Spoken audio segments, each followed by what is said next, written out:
на партијата Дом да презентира дел од програмата на Дом за следните 4 години.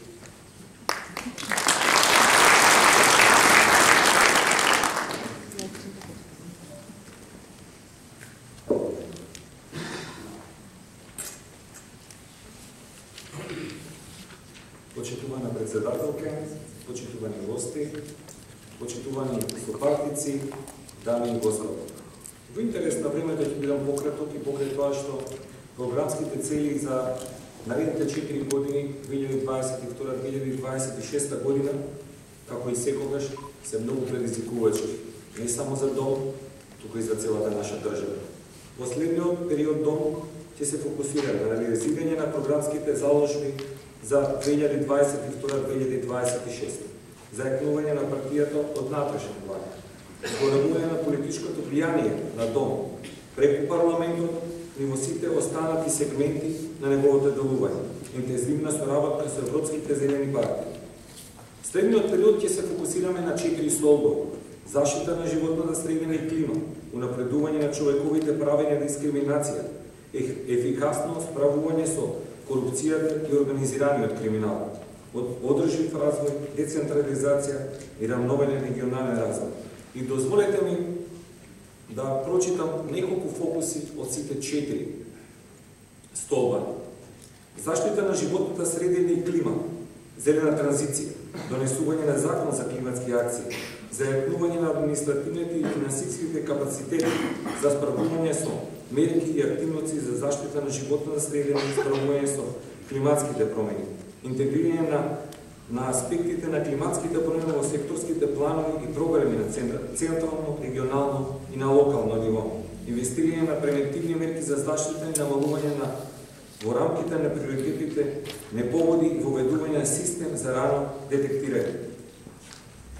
Понатаму, справување со енергетската сиромаштија, воведување на принципите енергетска демократија и формирање на енергетски кооперативи и многу повеќе фокуси кои што ќе бидат како големи предизвици пред нас кога е ова поглавје во прашање.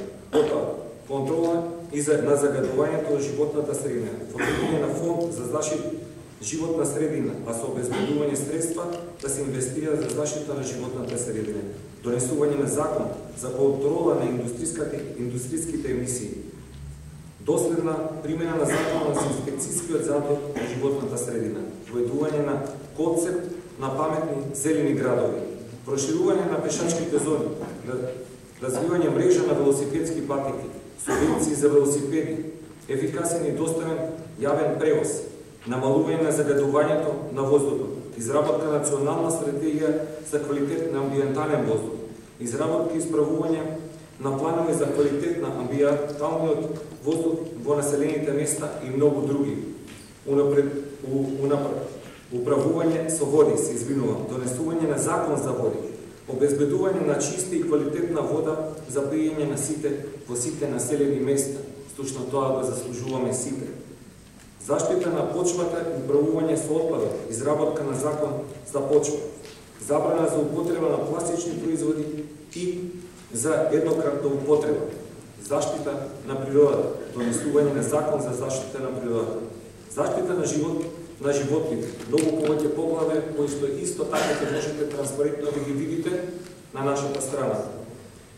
Одржување на производство на храна, усвојување на закон за донирање на вишокот на храна и обезбедување на негова одржливост и многу други. Зелена економија и зелени работни места, поглавје на кои што треба многу да работиме, точки на кои што можеме да ги напишеме, но тие не треба да останат само на хартија. Еден дел е и мојот дел, екотуризмот. За него можеме многу да зборуваме. Велиме во овие 4 години, колеги, дека многу низ дебатите слушавме како некој некого треба да кочи и како некој некого не е во право.